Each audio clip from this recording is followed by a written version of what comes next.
Do you think there's a lot of sympathy for the position that Alex Salmond found himself in? First things first, because it's Alex Salmond, it's box office. Yep. And he remains a towering figure in Scottish political discourse, and will do many generations to come. So first things first, anything relating to Alex Salmond is clearly a story. I'll say this, there's two things I know about Alex Salmond. A, he liked to fly, and B, he was a wily old fox when it came to his finances. I think, and it's not like me to say this because I'm a news editor, I think the story's over-egged slightly.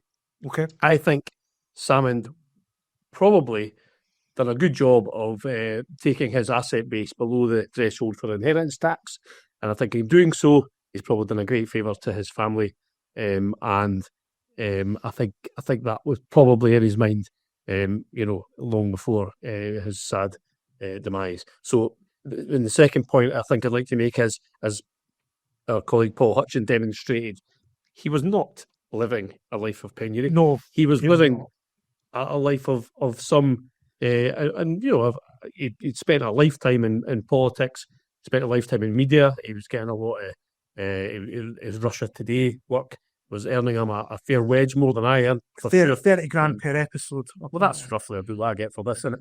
About the same. Roughly. 30 something. I think the latest grand. Yeah, exactly. So I get a biscuit sometimes, although there's no biscuits today. So yes, I think it's I think it's been over-egged. And I think if there's anything we know about Alex, he's probably sorted it for himself and his family. And that's probably been, and I think he was probably living quite a fruitful life before his end. Now, you alluded to some details there, Mark. This was a story that was in Tuesday's Daily Record online on Monday, and our colleague Paul Hutchin sadly can't be here today, but he first revealed that until relatively late in his life, that Salmond had been paying £7 grand a month to live in a £2.5 million luxury apartment overlooking Big Ben. And just to give you some further detail, that pad included access to a swimming pool, sauna, and even a bowling alley. And a source close to Salmond described it as being in a world-class apartment block.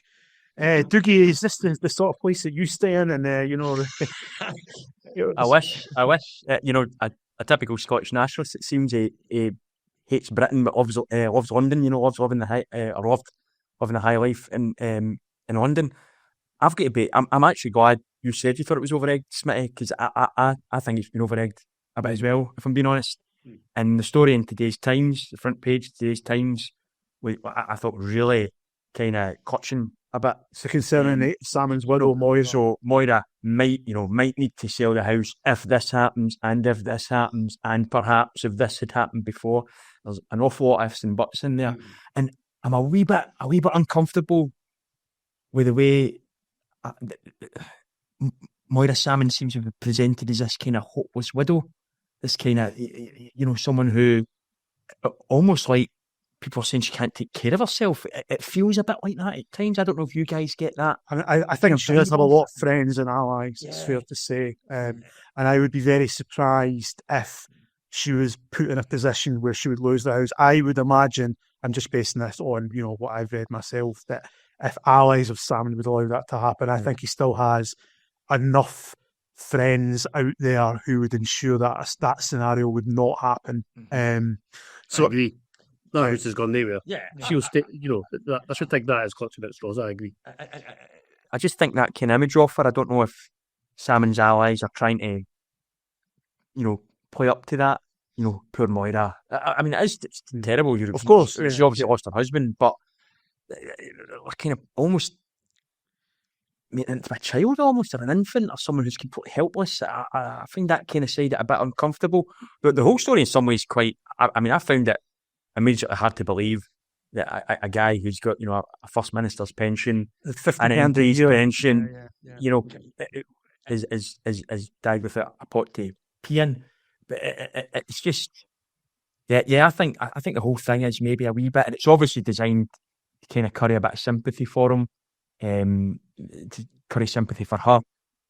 It maybe puts a bit of pressure on the SNP, the Scottish Government, or what you've done to Alex, by kind of pursuing these claims, and then obviously he's had to go to court to clear his name.